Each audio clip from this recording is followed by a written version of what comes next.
Hello and welcome to the Squeaky Bum Time Podcast with Mike and Laurent. Mike is still in holiday marriage bliss and on the road. It is Tuesday, October 5th. In this episode, holy shit, the Nuevo Clásico between Liverpool and Manchester City was incredible. We'll chat about that. United, sputter, again, Cristiano on the bench. Chelsea still top, but I think that trouble is brewing in Stamford Bridge, and Mike is not here to help, so you'll get a half hour of full speed, kick-ass passion from me. First, Liverpool, Manchester City was incredible. I enjoyed this with my mother at home in East Harlem. What a game. What a game. I just want to sort of step back first and sort of talk about how incredible these two teams are, that other people are watching them anecdotally. Everyone's sort of asking me, hey, what about this game? What about this game? And I feel like Liverpool, Manchester City, and maybe this is my Premier League bias, and that's fine. I feel like it's the new Clásico. It is El Nuevo Clásico. The Clásico, for those that are uninitiated, in most countries there is something called the Clásico, which is the two best teams in that country play each other. So in France it was Marseille, PSG. In Germany it's Dortmund versus Bayern Munich. In Spain, which is the biggest Clásico, it's Barcelona versus Real Madrid. And the Clásicos usually take up the space of where are we with the two greatest teams in the world. And right now, I think that's Liverpool and Manchester City, the best teams in the world, especially after COVID and after what's happened with the financial crises of Barcelona and to a lesser extent Real Madrid, are Liverpool and Manchester City. They were able, more than anything, not necessarily add players, but keep their players, keep their coaches in the best league in the world, who are challenged every week with the best two coaches in the world in Pep and Jurgen Klopp. And this game did not disappoint. Anfield was rocking. We had You Never Walk Alone. My mom heard it sung for the first time. She was blown away. She was like, what the hell is this? Yes, I'm a blogger in my basement at my mom's house. No, I was in New York for Mike's wedding, and I'm glad to have been there. So thanks, Mike. But this game started out as you'd expect. Liverpool on the front foot in the first 5 to 10 minutes, with City getting a hold of the game. And City this week has been a gauntlet for them. They took out Chelsea away. They outplayed PSG in Paris and lost 2-0. That can happen. And then this game, they fought back twice to pull off the draw. This game had so much drama. First, the names on the field: Salah, Mane, Jota, Henderson, Van Dijk, the whole gang. Trent Alexander-Arnold did not play for Liverpool, so that's something they'll keep in their pocket. For City, it was Silva, it was Kevin De Bruyne, who was terrible, Foden, Grealish, and Gabriel Jesus in the back, Laporte, Cancelo, Diaz, Ederson, the regular gang. And it was just toe-to-toe, two teams wanting to win. How I experienced this was my classic breathless Liverpool versus City. These games for a City fan are very not in the face. If you have an attitude like me that's very fearful and scared of his own shadow and death, this game is always petrifying, because I think at this point, gone out with friends at least a half a dozen times for a Liverpool Manchester City game, specifically Alex. We went to the Princess Pub here, and City have gotten the doors blown off them. So for all sorts of games, I got scared. There was a spider in my garage. If you wondered why I flinched, I'm going to kill it now. Gross ass fucking spider. I experienced this with fear and anxiety and loathing, but then after 10 minutes, City really put their foot to the gas, and Liverpool played scared, to be fair. Phil Foden shifted out against James Milner, who was in for Trent Alexander-Arnold, and he terrorized them. So it's not James Milner's fault for Liverpool. He's 16 years older than Phil Foden, who's 20 or 21, and James Milner's 36 in year 20. He's started at 16 years old to play in the Premier League. And, he's been at Liverpool almost as long as he was at City. So we have a soft spot for him, but he's now a Liverpool legend, boring James Milner. He's kind of a legend at this point. But the game sort of meandered along. City had chance after chance, especially Phil Foden, who was incredible as usual. Just touches and speed with the ball, and Bernardo Silva everywhere, snapping into challenges. And Liverpool played scared. They just didn't seem to be able to get out and get around City. They were a step off, which was weird for Anfield. They kept hoofing the ball long. So hoofing it, meaning they have the ball. They want to build from the back. So the keeper passes to the defenders in the back, and they try and move the ball around and try and go through the whole pitch by passing. And City were just in their face. And marking people hard. So they would get scared and just, instead of looking for the open man, hoof it upfield. So that was for most of the first half. City just had strong possession, a lot of control, weren't creating much aside from Phil Foden a couple times. There was a shout for a penalty that James Milner got lucky for. Wasn't even a free kick. We'll get into that. Again, he did end up getting a yellow card later on for a pullback. And Grealish sort of moving in and out in the false nine spot. City played the way they have been playing it. I don't think it's anything new that we learned, but we did learn that City and Liverpool are the two best teams in the world by far. City went into the half at 0-0. I felt nervous but happy. I thought City were great. I thought City had the same problems they always have, which is not converting chances or not finding shots to take. Kevin De Bruyne also missed a wide open header. I mean, he's not a header of the ball. I thought maybe he could have taken it down with his foot and tried to do the half volley. It was odd that he tried to head it in. That was a ball from Foden as well on that side with Milner, which they attacked constantly. Cancelo was really good. Everyone was good. I mean, in a game like this, all the players are great. Otherwise, you lose. That's what has to happen. You have to be what they call switched on. And City were switched on and attacking with pace, with power. There was a moment that could have been the greatest goal of the season.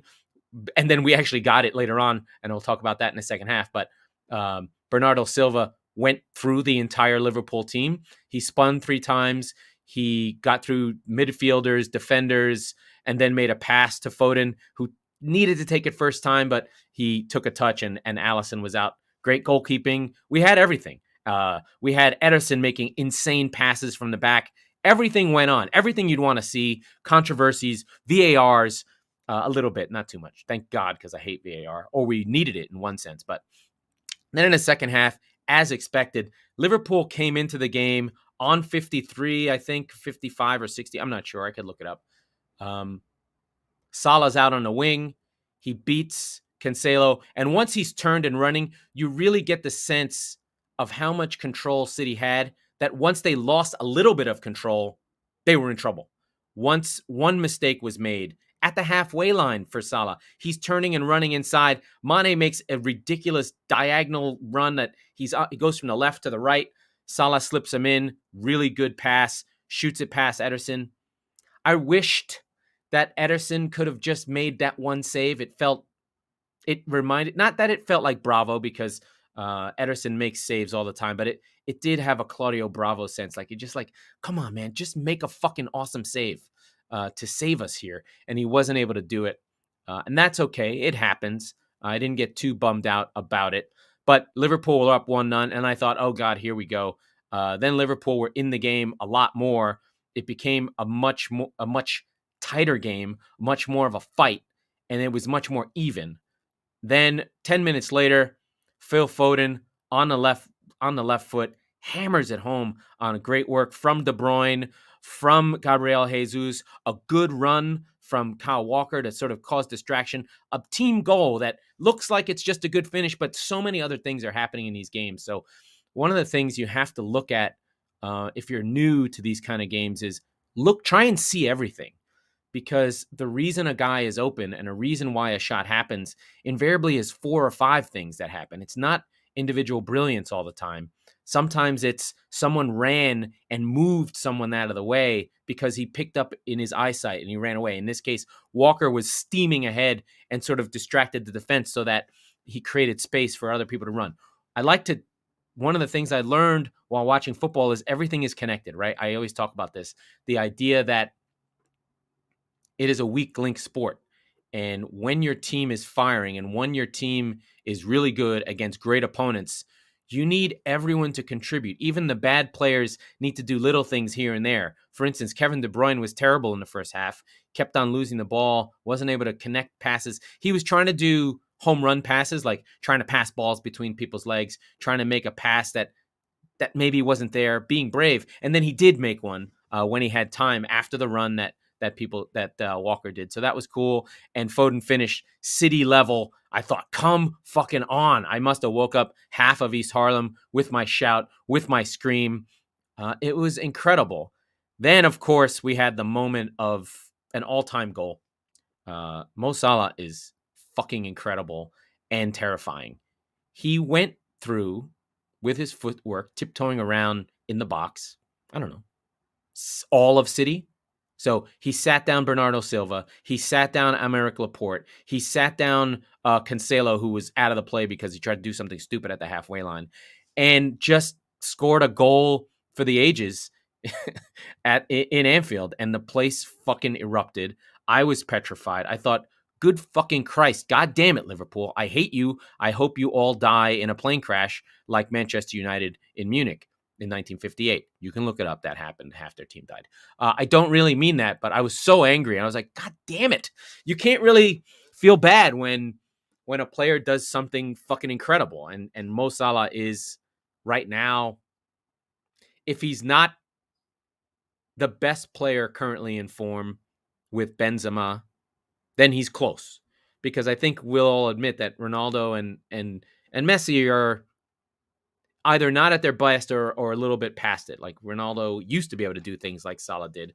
He still scores goals, but not like that. This was a moment of individual brilliance. Cut it on his right foot. He's a left-footed shooter. So it would be like if taking a left-handed layup in the back post. I mean, it was a great goal. Liverpool are up 2-1. They think they're cruising. It's the 75th minute. And 5 minutes later, again, a nice run, a nice flowing move. And Kevin De Bruyne gets the deflection to hammer it home. A good goal, the kind of shot that he usually misses because he's not a great finisher. But City got a little bit of luck and got the level, and the game went level. And then the game had another 5 or 10 minutes of fight, but really petered out. Now, controversial moments. James Milner should have 1,000% been sent off. He was being terrorized by Phil Foden, picked up a card early. All the good attacks that City had were down, especially in the first half, were down James Milner's side. God love him, old brickhead, old boring James Milner. Millie had a torrid game trying to deal with Phil Foden, who's the next in line for the great players. And he, on the halfway line, between he and Henderson, are marking Bernardo Silva on his side again. And Milner basically chops him down with a leg out to trip him so he doesn't get past him, which in any other time, at any other moment in history, is a yellow card. And for some reason, the referee, Tierney, just doesn't call it. Is it fear? Is it Anfield? Is it whatever? City should have been up a man, and then within 5 minutes after that is when Salah scored a goal. So I don't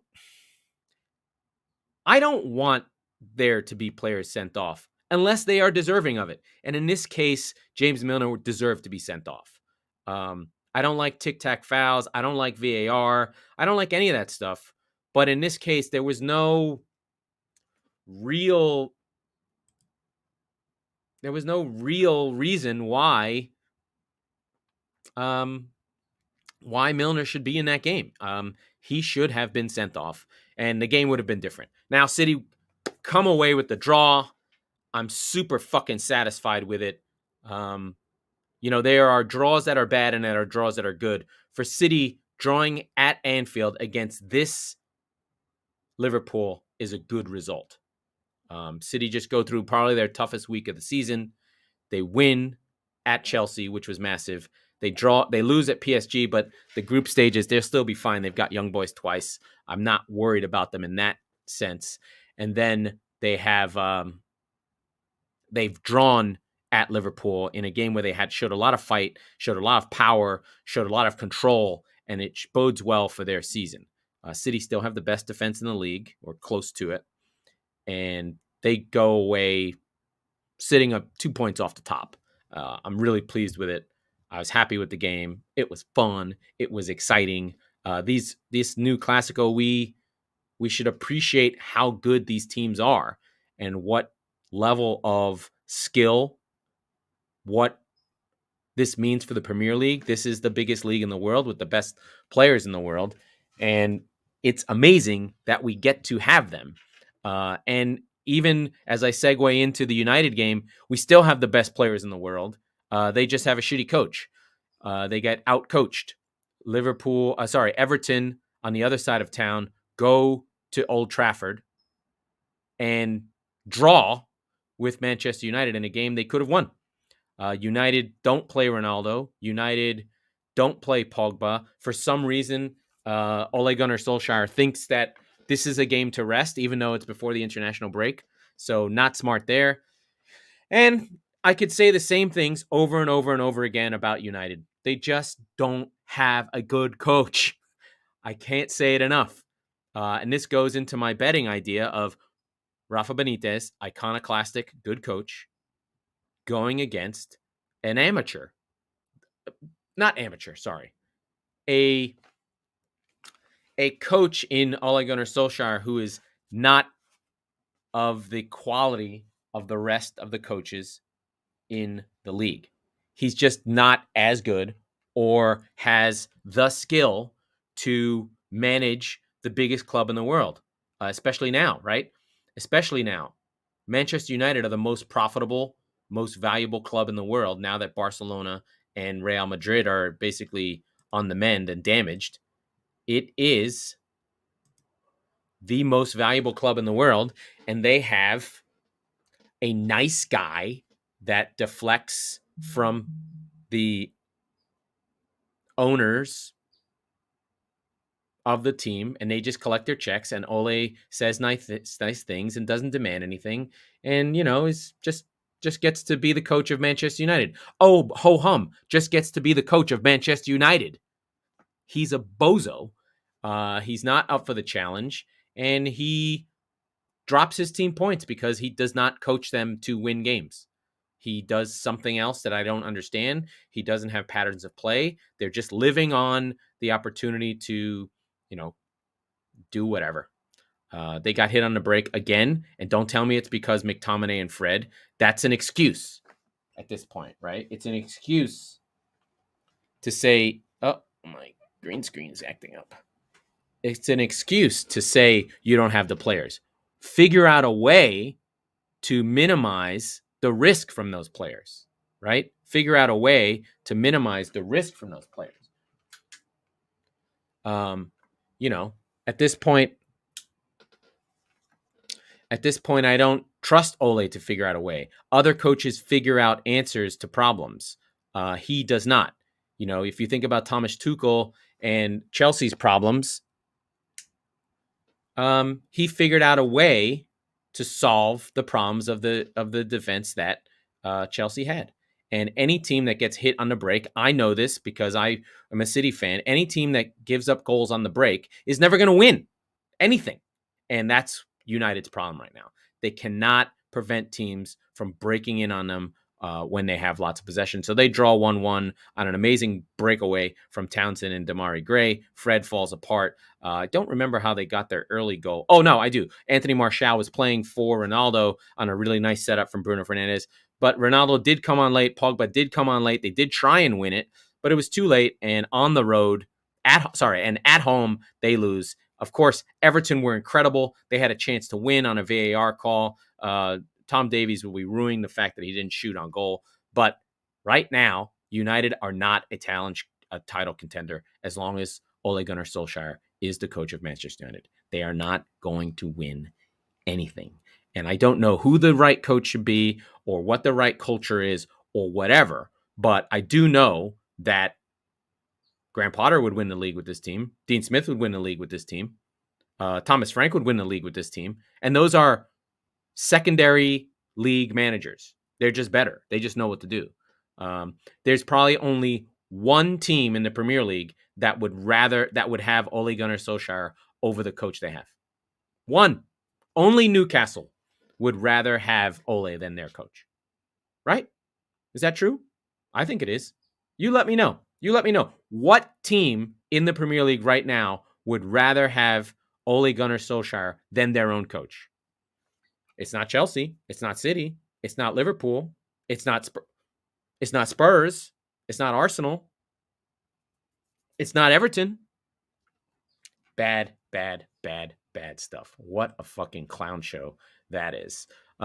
Speaking of clown shows, poor Timo Werner could not get his way through a paper bag. Although Chelsea sputtered against Southampton. Southampton, again, a team that has a better... Ralph Hasenhüttl would win with United. A team that plays hard, works hard, tries to win. It's raining all over London. They're doing a great job. They're stifling Chelsea. Chelsea got a goal early from one of their three named players, Nathan Chalobah, a header early. But Southampton still fought, and then poor James Ward-Prowse, after tying the game on a VAR penalty, which was a penalty, he gets a straight red on a VAR check, and basically once the red comes in, then Southampton have no chance. It was marginal. It should not have been a red card, but Mike Dean decided that he wanted to be part of the game and made the call. And once Atkinson went to the monitor, it looked worse than it was. Southampton draw.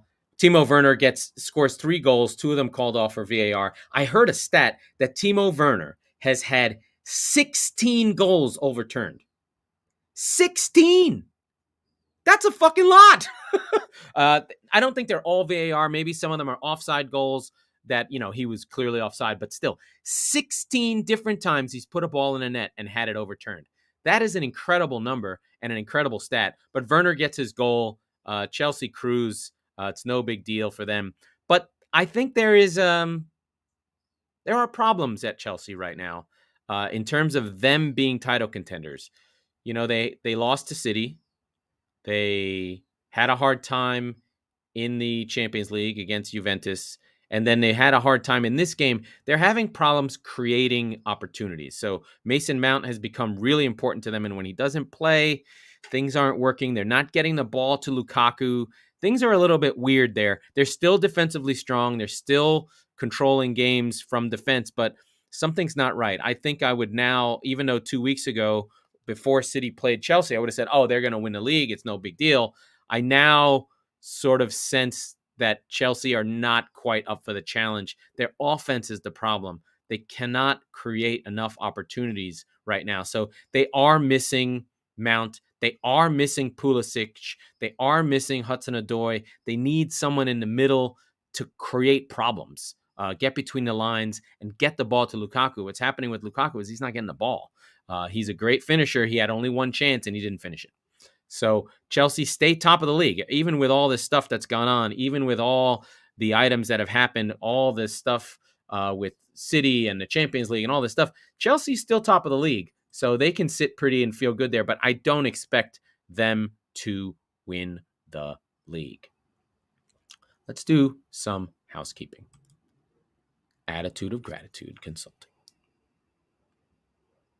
Mike is now married. Mike had all the help he needed from Joe to help him find the money that he needed to get married. Joe from Attitude of Gratitude Consulting helped him. Joe has helped us set up lots of things and make sure our bills get paid. He is a wonder at looking through finances, looking through your ins and outs, putting that ledger together and saying, hey, do you need this? Do you want this? We can find better ways to consolidate. So contact our friend Joe at attitudeofgratitudeconsulting.com for the latest info and schedule a meeting with him so that he can help you like he has helped Mike and I, and we'll get back to the rest of the Premier League. Okay. So we're back. Joe has been taken care of, our friend, And I just want to talk about Spurs.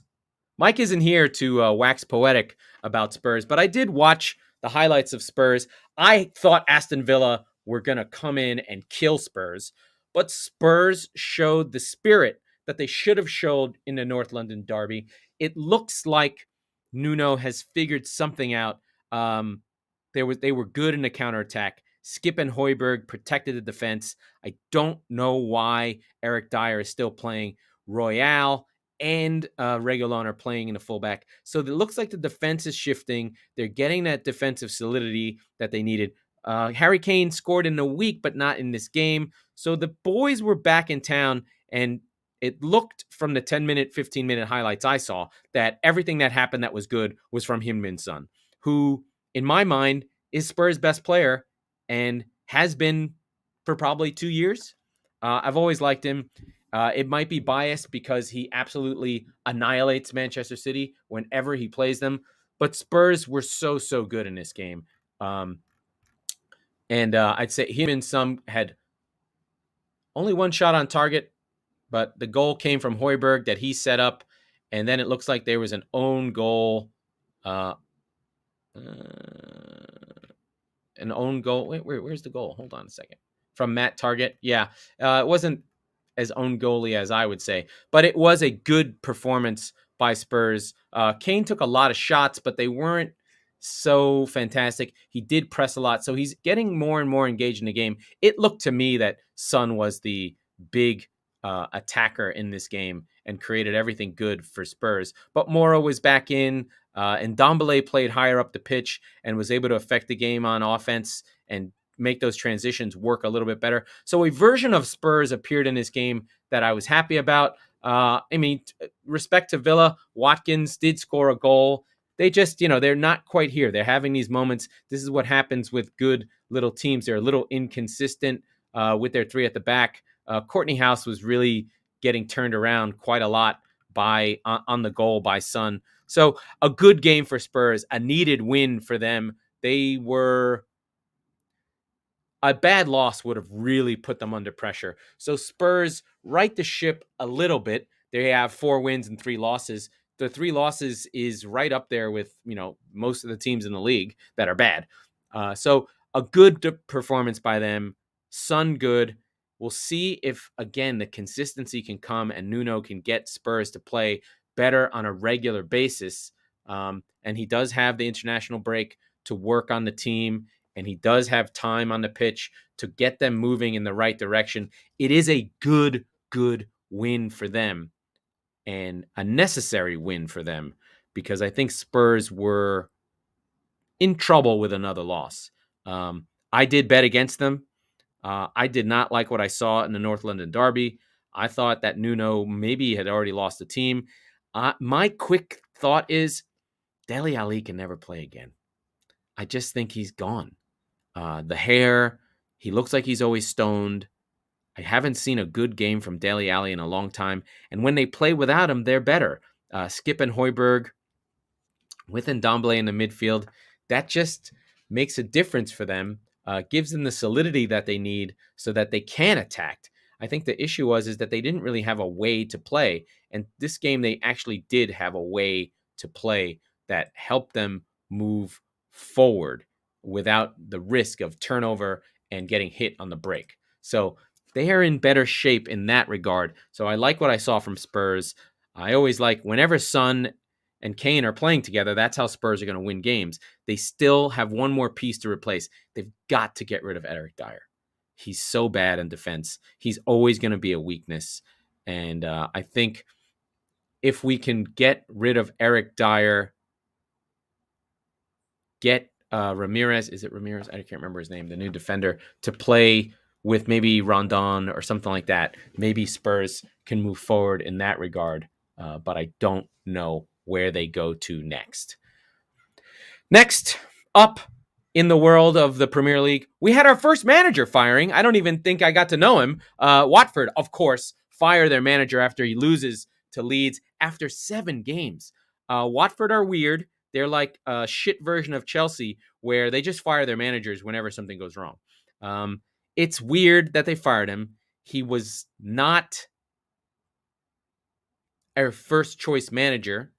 He brought them up, so they had to keep him. And now they bring back our old friend Dilly Ding Dilly Dong, the Premier League winning manager, Claudio Ranieri, will take the reins of Watford. The Pozzo family, who are out of Italy, own Watford and a handful of other teams around Europe. And they have this method. It's very Italian. They have structures in place that are consistent, but the coach is the fungible piece. And they'll just change him and change him and change him. I think they've had 12 managers in 3 years. So something ridiculous like that. So we have our first manager firing. We hardly knew you. Goodbye, Mr.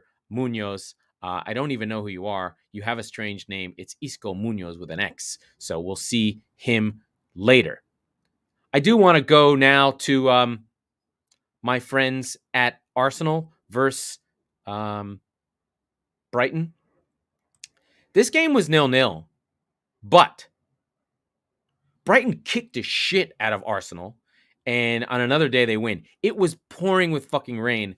Arsenal will take away from this game that they held strong in defense, even though they got fucking battered. And this was a very last season Brighton performance where they played great. They had the ball. They did everything they were supposed to do, but couldn't score. And Arsenal are lucky to get out of there with the draw. So it's a little back to the drawing board for Arsenal after the North London derby. They're not able to string two performances that are good together. Now, they can take a clean sheet away from this. They can be happy they didn't give up a goal. They can be happy with the point on the road. I think 5 games ago, we talked about Arsenal, when they were on 0 points, needing at least 12 from 5, and they got 13. I'm going to just check that right now. So Arsenal fans should feel pretty good about where they ended up. I think we said after the City loss in match week 3, they had 5 games. So 1, 2, 3, 4, 5. Yeah, they needed 12 from 5, and they got 13, right? They got the win versus Norwich, Burnley, and 12 from 4. Right, they got the win from Norwich, Burnley, and Spurs. That means they were on 9. So they got 10. How did I think they were 12? Wait, 6, 9. I got something wrong. Oh, maybe the Palace game was included. Well, they're already ahead. They've already got their 12. Well, they've already got 10 from these 4, and then they have one more with Palace. So they're doing great. They've turned it around a lot. They're not necessarily winning XG battles, but they are winning games, and that's all that matters. They do need to correct these problems, but they feel like they're on a better path than, say, Spurs are. But Brighton away is a team you should be beating. But I think at this point, if we're really honest about where Arsenal and Spurs are, they are in the same group with Aston Villa, Brighton, Leicester. Leicester's probably better. Everton, close. And Brighton. So there's a group of teams that I sort of lump together in terms of quality of where they are. And I'd say that, Everton, Brighton, Tottenham, West Ham, Villa, Arsenal, and Leicester City, they're all kind of the same. They're not, I wouldn't say they're quite mid-table, but these are the teams that have ambition to be in Europe, aren't at risk of relegation, and have expectations from fans that they should be moving forward. So these are the tricky teams that have expectations, have good teams, and are battling each other for supremacy within the league. And then I think there's another group. There's the top 4 group with Chelsea, Liverpool, and City. That's the top 3. Then United sort of sits on its own as like, it's not going to challenge for the title, but it's clearly better than Everton, Brentford, and Tottenham. So they're kind of in their own group. There's a top 3. Then there's United by itself in that it has the talent of the other teams. And then there's like 6 teams that are all kind of the same. And then there's another group behind that that are half relegation but with good coaches. So Arsenal are where they are. They're kind of in line with Spurs, in line with Aston Villa, in line, strangely, with Brighton, in line with Leicester City, who we'll get onto next, who are sputtering but have ambition. So Leicester City, went away to Crystal Palace, which we know is an amazing ground, went up 2 goals through Vardy and Iheanacho, which we've been calling for Iheanacho to play as a 9.5. No joke intended, joke not intended. And they blow it. They give up 2 goals in the second half behind my favorite player, Michael Olawesi, comes on in the second half and within 10 minutes scores a goal. Then Schlupp comes on for Conor Gallagher in the 71st minute. He scores a goal a minute later. And it looks like, everything Vieira is doing is working. My guy Conor Gallagher got pulled off, but, it was because he had been running his fucking brains out. And Crystal Palace are a real team now. They do play an attacking style. They can, especially at home, bring it to you, take you on. And Leicester, again, are still sputtering. I think the Johnny Evans thing is a big deal. I think that, they don't have the same spirit. Maybe it's year 3. So Yunshu has not been as good anymore. They had to play Chowdhury in the holding role. They've lost Ndidi for 7 weeks at least. So they'll be in trouble. The 2 coinciding seasons where they dropped out of the top 4 both came when Ndidi went down. Ndidi is their Conte. Ndidi is their Casemiro. Ndidi is their Fernandinho. Like, without Ndidi, their team is not as strong defensively, can't win the ball high up. He covers up for all the mistakes. And without Ndidi, I think Leicester sort of pulls into less that European spot role and more into the pack with Spurs and West Ham and Villa and Arsenal and the rest of the group there. So I do worry now for Leicester. I do think one thing I do think is I think the Rodgers time is kind of running out of steam, maybe. 4 years, 3 years with the same team. Coaches get tired. And I think that Brighton I think Leicester would be a perfect spot for my guy Potter to then take over for that role while Rodgers tries to go someplace else. I don't know. This is just my own personal feeling. But let's try and go around the league a little bit more. Our team in Brentford. Wow. In a battle of East London versus West London, West invades West Ham, which is in the east of London, at the Olympic Stadium and pulls out a 95th minute winner. Woohoo! Brentford, you fuckers. So the team everyone loves to love, they pull one out. Wissa, again, who drew level in the 3-3 game versus Liverpool at home last week, now draws level again, but this time for the win. And Brentford steal it, and I mean steal it at the death from West Ham, and they are in the top half of the table. What an amazing start for Brentford. We have been talking about them. We're going to keep talking about them. Right now, they are in the European places. So, wow for Brentford. They're 3-3, plus 4 goal difference. They are right there. And if you don't love Brentford, you are missing out. They kind of have that same feel and expectation, like, hey, this is where things are. This is the team to be around. This is where everything's going. And it's an amazing event for Thomas Frank and the rest of the Brentford boys to then kick ass and kick on. We should probably talk about a little bit of the relegation battle. Leeds get their first win. They needed it. Munoz gets fired. We know that. So off the schneid for them. Bielsa is taking a little pressure, but they move up a little bit. Burnley draw with Norwich, which is a catastrophe for them. This is Norwich's first points of the season.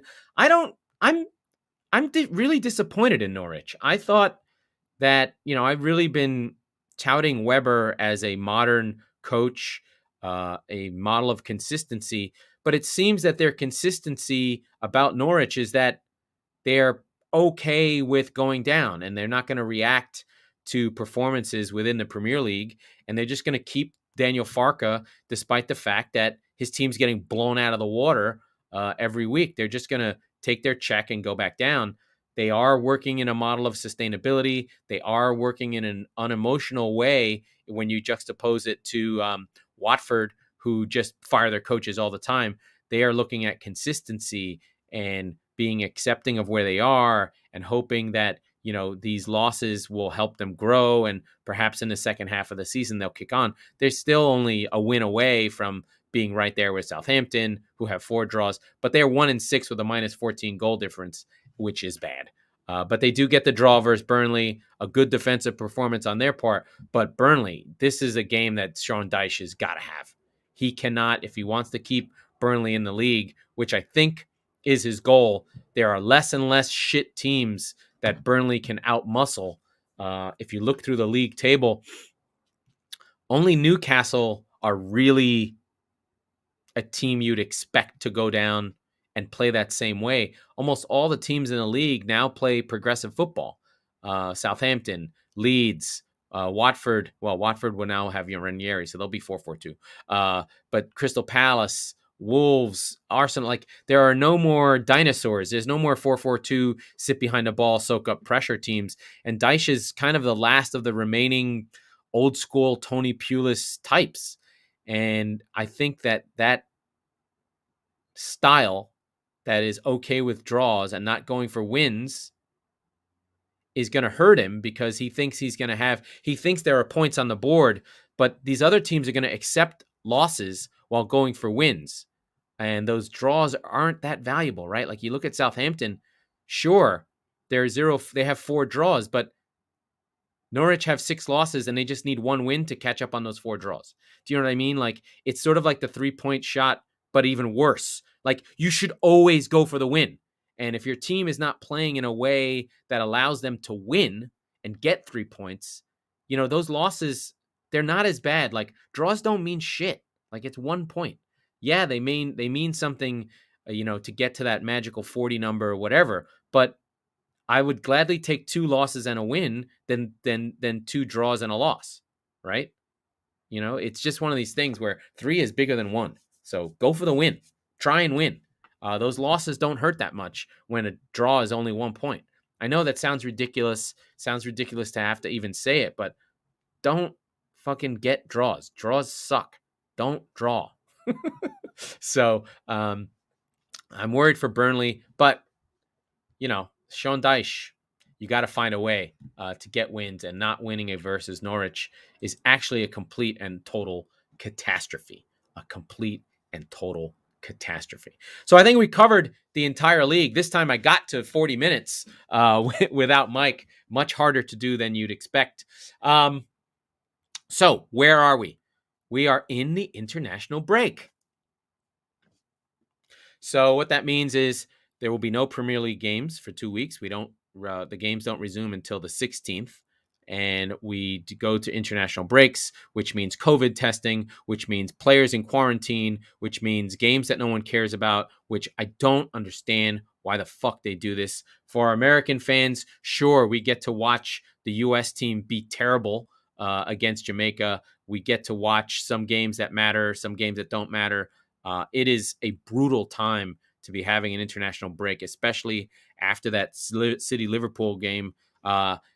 As a City fan, I'm happy that that the team gets a break from this sort of intensity, but I am worried about these international games. But seeing as we're very close, we're at a sort of miles at the second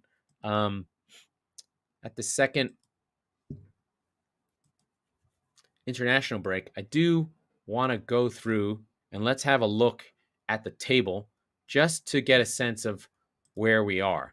So we have Chelsea up top on, where the hell is the points? They got everything but points. On 16, Liverpool on 15. So City just 2 points behind Chelsea on 14. Then there's 4 teams on 14. So City, United, Everton, Brighton on 14.